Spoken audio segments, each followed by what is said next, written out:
नमस्कार जय जगन्नाथ। जय जगन्नाथ। मु लक्ष्मी मु पुरुषोत्तम रे आ ये हला तू के ये ना ला की तारा की माँ तारा तारा माँ छेड़ दे मम्मी यार देखिए मम्मी जाते टिकलो ऊपर ऊपर देख तारा तो सांग माने मु मना होची तारा आसिकी मासे पाखापाखि हम मालकानगिरी तो भिडियो कंटिन्यू दे पारनी कहीं आपण मानक तो मु कही सारी मोर देढ़शुर एक्सीडेंट होता तो से एबे भी ता बेड रे अछती तो से भी कोई साचो भी हम कही सारी हां कही सारी तो ते बदमाश लोक मने आ कहबा तो मोर माने आम घर परिस्थिति विषय रे मु आपण मानक किछ शेयर करी आउ से एक्चुअली पंगु लोकटा माने हैंडीकैप से बोलते चली भी पारबनी माने धरी नियंतु 2 वर्षर छुआ धरी नियंतु 2 वर्षर छुआ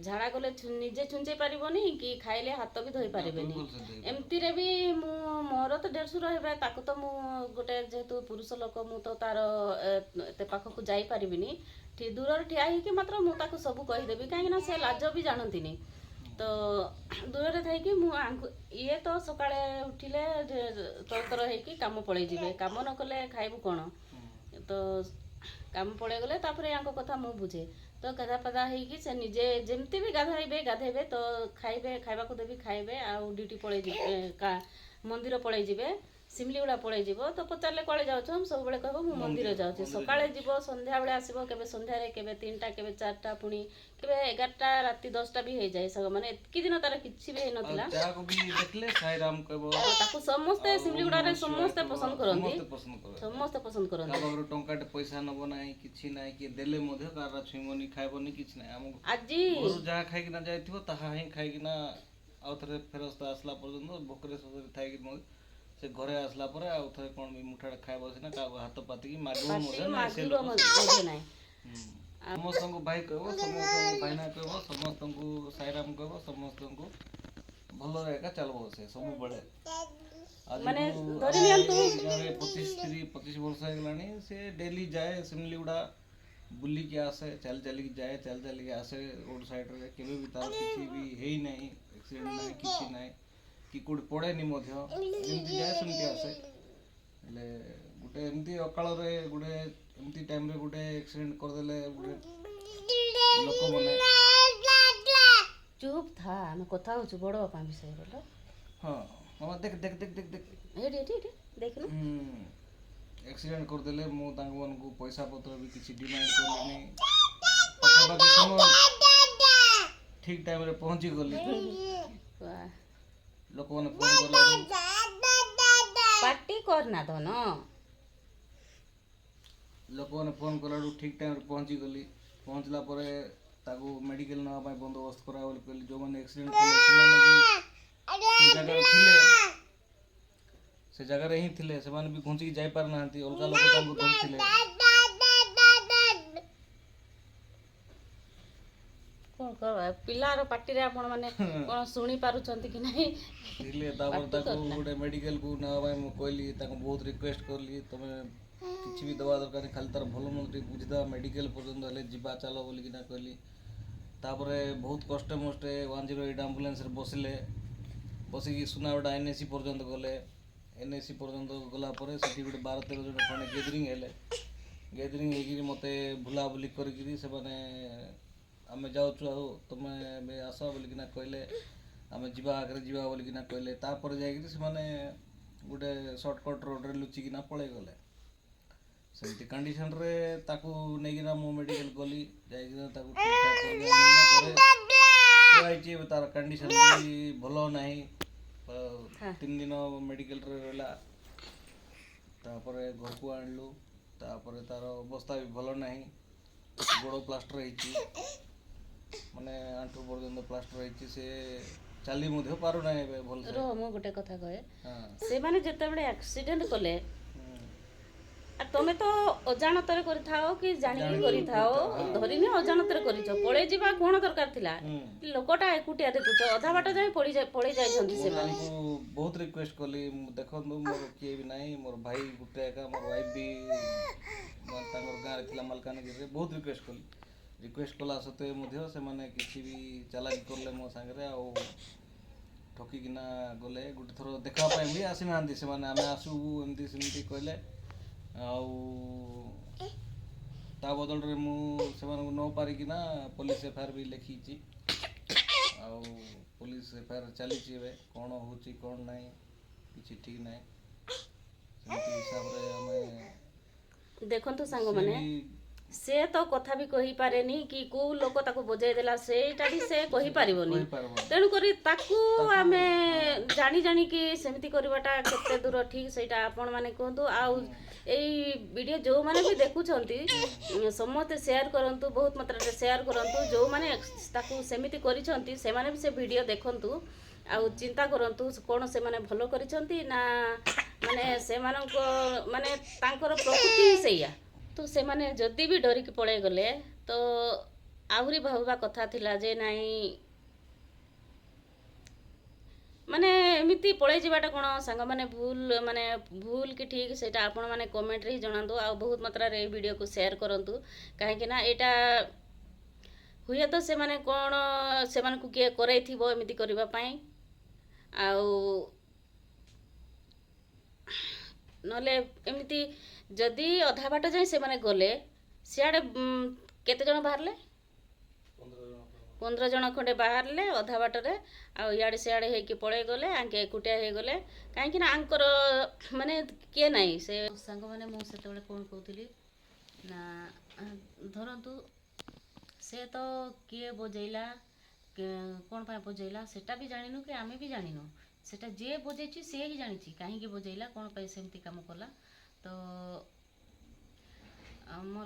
ମୋର କହିବା କଥା ହେଲା ସିଏ ତ କିଛି ଜାଣିନି, ସେଇ ଆକ୍ସିଡେଣ୍ଟଟା ଯଦି ଗୋଟେ ଭଲ ଲୋକକୁ ହେଇଥାନ୍ତା ସେ ତ ନିଶ୍ଚୟ କହିପାରିଥାନ୍ତା ଏତିକି କଷ୍ଟ ହେଉଛି, ଏମିତି ଲାଗୁଛି, ନା ଇଏ କଲା କି ସିଏ କଲା। ସେ ତ କିଛି ନାହିଁ, ତାକୁ କେତେ ବଥା ହେଉଥିବ ସାଙ୍ଗମାନେ ଆପଣମାନେ ଚିନ୍ତା କରନ୍ତୁ।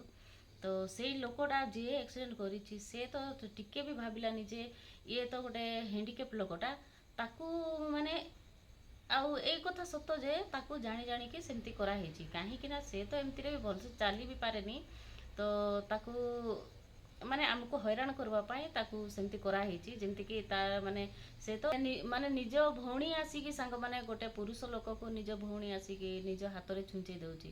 ଭାବି ନିଅନ୍ତୁ କେତେ କେତେ ଅନ୍ୟାୟର କଥା। ସେମିତି ପରିସ୍ଥିତି ଆସିଛି ଏବେ। ସେତେବେଳେ ଯେ ଯାହା ଆକ୍ସିଡେଣ୍ଟ ପୂର୍ବରୁ ଯାହା ଥିଲା ସେତେବେଳେ ଯେମିତି ବି ଛୁଞ୍ଚାଉଥିଲା, ଆମେ ତ ସବୁବେଳେ ତା ପାଖରେ ସମୟ ଦେଇପାରିବୁନି ନା, କାହିଁକି ନା ଆମେ ବି ଖଟି ଖାଇବା ଲୋକ, ଆଗେ ଦିନେ କାମ ନ ଗଲେ ଆମକୁ ଖାଇବାକୁ ନାହିଁ। ତ ସେଇଥିପାଇଁ ଏତେ ବି ସମୟ ଦେଉଥିଲୁ, କିନ୍ତୁ ଯେଉଁଦିନ ଆଙ୍କର ଛୁଟିରେ ରୁହନ୍ତି ଦିନ ସାରା ଆଙ୍କର ତାଙ୍କ ପଛରେ ତାଙ୍କ ଘର ସଫା କରିବେ, ଲୁଗାପଟା ସଫା କରିବେ, ଗାଧେଇ ଦେବେ ସପ୍ତାହକୁ ଥରେ। ଆଉ ସପ୍ତାହ ମଝିରେ ଯଦି କେବେ ଛୁଟିରେ ରହିବେ ତ ସେବେ ବି କରିଦେବେ। ଆଉ ତାହେଲେ ଆପଣମାନେ ଭାବନ୍ତୁ ଏବେ ତା ପାଖରେ କେତେ କେତେ କଷ୍ଟ କରୁଛନ୍ତି ଆଙ୍କେ, ଇଏ କେତେ କଷ୍ଟ କରୁଛନ୍ତି। ଆଉ ଛୁଆ ବି ଆମର ଛୋଟ ଅଛି। ଭାବନ୍ତୁ ଆପଣମାନେ କେତେ ଆମ ପରିବାର ପ୍ରତି କେତେ ଅନ୍ୟାୟ ହେଇଛି। ଆଉ ଗୋଟେ ହ୍ୟାଣ୍ଡିକ୍ୟାପ୍ ଲୋକକୁ ବି ଶେଷରେ ଛାଡ଼ିଲେନି। କେମିତିକା ଲୋକ ଭଗବାନ କେମିତି ଲୋକକୁ ଜନ୍ମ ଦେଇଛନ୍ତି। ବହୁତ ଅନ୍ୟାୟ କରୁଛନ୍ତି, ବହୁତ ଅନ୍ୟାୟ ଏଇଟା। ସମସ୍ତଙ୍କୁ ଚିହ୍ନିଛି, କାହିଁକି ନା ସେମାନେ ଜାଣିଥିଲେ ଯେ ଆକୁ ଏମିତି କଲେ ସେମାନେ ଏତେ ହଇରାଣ ହେବେ। ଆଉ ଏଇଟା କାହିଁକି ସେମାନେ କରିଛନ୍ତି ସେଇ କଥା ଆମେ ଜାଣିବା ପାଇଁ ଚେଷ୍ଟା କରୁଛୁ। ଯଦି ବି ଜାଣିବାକୁ ପାଇବୁ ଆଉ ପାଇବା ପାଇଁ ବି ଚେଷ୍ଟା କରୁଛୁ, ଆପଣମାନଙ୍କୁ ଆମେ ନିଶ୍ଚୟ ସେୟାର କରିବୁ ଭିଡ଼ିଓ ମାଧ୍ୟମରେ। ଆଉ ଏ ଭିଡ଼ିଓକୁ ମୁଁ ଆପଣମାନଙ୍କୁ ହାତ ଯୋଡ଼ୁଛି, ଏଠି ପିଲା ଧରିଛି, ମୁଁ ହାତ ଯୋଡ଼ି ପାରୁନି ସାଙ୍ଗମାନେ। ତ ନିଶ୍ଚୟ ସେୟାର କରନ୍ତୁ। ଯିଏ ଏମିତି କାମ କରିଛି କି କରେଇଛି ତା ପାଖକୁ ବି ଏଇ ଭିଡ଼ିଓ ପହଞ୍ଚିବା ଉଚିତ। ଆଉ ଭିଡ଼ିଓଟା ବହୁତ ଲମ୍ବା ହେଇଯାଉଛି। ଆଉ ଆଙ୍କର କଥା ତ କ'ଣ ଆଉ କହିବି।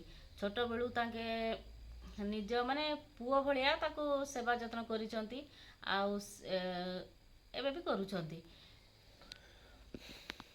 ତାର ମେଡ଼ିସିନ ଦେବାଠୁ ତ ସବୁ କିଛି ବୁଝୁଛନ୍ତି।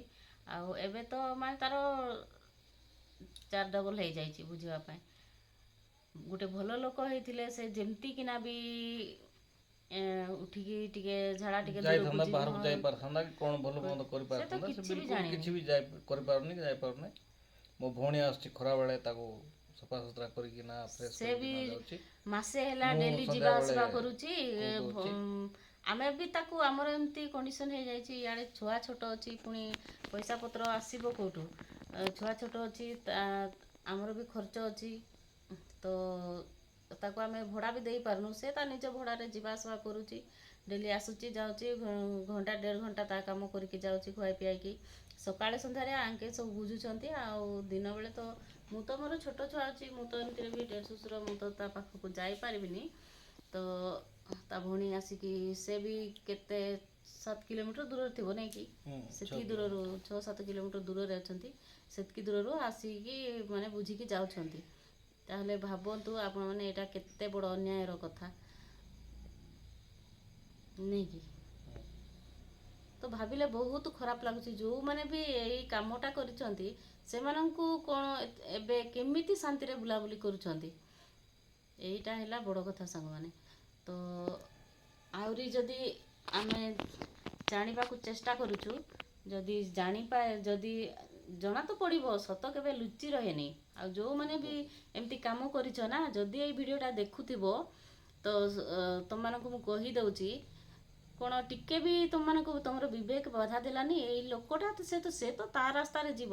ସିମଲିଗୁଡ଼ା ସାରା ଲୋକ କହିପାରିବେ ଯେ ଏଇ ଲୋକ କେବେ ବି ଏ ରାସ୍ତା ମଝିରେ କେବେ ଚାଲେନି, ହେଲା ଅଛି ନାଇଁ କି? ମାନେ ତାଙ୍କର ହୋସ୍ ନଥିଲା, ସେମିତି ପିଇଥିଲେ। ଆରେ ପିଅ ଯାହା କର, ତମର ଏନ୍ଜୟ ପାଇଁ ତମେ ପିଇଛ, ତମର ଏନ୍ଜୟ ପାଇଁ ତମେ ପିଇଛ, ଲୋକ ଉପରେ କାହିଁକି ସୁଝୁଛ? ଯଦି ସୁଝିଲ, ଯଦି ତମେ ମାନେ ଅଜାଣତରେ ସେଟା ମାନେ ବଜାଇଲ, ଅଧା ବାଟ ମାନେ ଜଣଙ୍କୁ ଇଏ କରିବା ପାଇଁ, ହଇରାଣ କରିବା ପାଇଁ ଅଧା ବାଟ ଯାଏ ଗଲ, ଆଉ ସେଠି ଖସିକି ପଳେଇବା କ'ଣ ଦରକାର ଥିଲା? ଯଦି ଏଇ ଜିନିଷଟା ତମମାନଙ୍କ ସାଙ୍ଗରେ, ତମ ଘରର କାହା ସାଙ୍ଗରେ ବି ଏମିତି ହେଇଥାନ୍ତା, ତାହେଲେ କ'ଣ ହେଇଥାନ୍ତା? ଭାବିଲେ ବହୁତ ଅଶାନ୍ତି ଲାଗୁଛି। ଆଉ ସେମାନେ କେମିତି ଶାନ୍ତିରେ ଏତିକି ସବୁ ଗୋଟେ ହ୍ୟାଣ୍ଡିକ୍ୟାପ୍ଟ ଲୋକ ସାଙ୍ଗରେ ଏତିକି ଅନ୍ୟାୟ କରିକି କ'ଣ ସେମାନେ କେମିତି ଖୁସିରେ ରହୁଛନ୍ତି, କେମିତି ବୁଲାବୁଲି କରୁଛନ୍ତି? ଭୁଲ ହେଇଯାଏ ମଣିଷ ଜୀବନରେ, ତ ଭୁଲ ହେଇଗଲା, ଇଏ ତ ତମମାନଙ୍କୁ କିଛି କହିଲେନି ନା, ମୋ ସାଙ୍ଗରେ ଟିକେ ଆସ, ମୋତେ କିଏ ନାହିଁ ହେଲ୍ପ କରିବା ପାଇଁ, ଆଉ ମୋତେ ଟିକେ ହେଲ୍ପ କର, ସେତିକି କହିଥିଲେ। ଲୁଚିକି ପଳେଇଯିବା କ'ଣ ଦରକାର ଥିଲା? ମୂର୍ଖ କୋଠିକାର। କ'ଣ କହନ୍ତି ସାଙ୍ଗମାନେ ନେଇକି, ଏମିତି ମାନେ ମୁଁ ତ ଦେଖିନି ସେ ଲୋକମାନଙ୍କୁ, ଏମିତି ଲାଗୁଛି ଯେ ସେମାନେ ତ ତାଙ୍କ ଉପରେ ଛେପ ପକାଇବା ପାଇଁ ବି ସେମାନେ ଯୋଗ୍ୟ ନୁହନ୍ତି, ଏମିତି ଖରାପ ଲାଗୁଛି।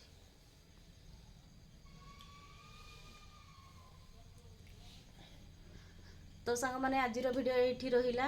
ଆହୁରି ଯଦି ଆମେ କ'ଣ ଆହୁରି ଜାଣିବାକୁ ପାଇଲେ ସବୁ ସେୟାର କରୁଥିବୁ। ଆଉ ସେ ପେସେଣ୍ଟ ପାଖକୁ ତ ଆମେ ନେଇପାରୁନୁ କ୍ୟାମେରା, ଦିନେ ନିଶ୍ଚୟ ଦେଖେଇବୁ। ଏବେ ସେ ଶୋଇଛି, ତାକୁ ଉଠେଇ ହେବନି ଏବେ, କାହିଁକିନା ସେ ଶୋଇଛି, ଆଉ ତାକୁ ଏବେ ଆମେ ଉଠେଇବୁନି। ତ ଯଦି କେତେବେଳେ ଚାନ୍ସ ମିଳେ, ଆଙ୍କର ଛୁଟି ଯେତେବେଳେ ଥିବ, ସେତେବେଳେ ମୁଁ ଆପଣମାନଙ୍କୁ ଦେଖେଇବି। ଆଉ ଏମିତିରେ ବି ସେ ତାକୁ ଖାଲି ହଗିସ୍ ପିନ୍ଧେଇକି ରଖୁଛୁ, ତ ମୁଁ ଆପଣମାନଙ୍କୁ କ୍ୟାମେରାରେ ଦେଖେଇ ପାରିବି କି ନାହିଁ, ଯଦି ଆପଣମାନେ ଦେଖିବାକୁ ଚାହୁଁଛନ୍ତି ତ କମେଣ୍ଟରେ ନିଶ୍ଚୟ କୁହନ୍ତୁ। ଆଉ ରହିଲି, ଜୟ ଜଗନ୍ନାଥ। ମୁଁ ଇଆଡ଼େ ଛୁଆ ଧରିଛି, ଗୋଟେ ହାତରେ ଜୟ ଜଗନ୍ନାଥ କହିଦେଉଛି। ବାଏ ବାଏ ସାଙ୍ଗମାନେ, ଜୟ ଜଗନ୍ନାଥ।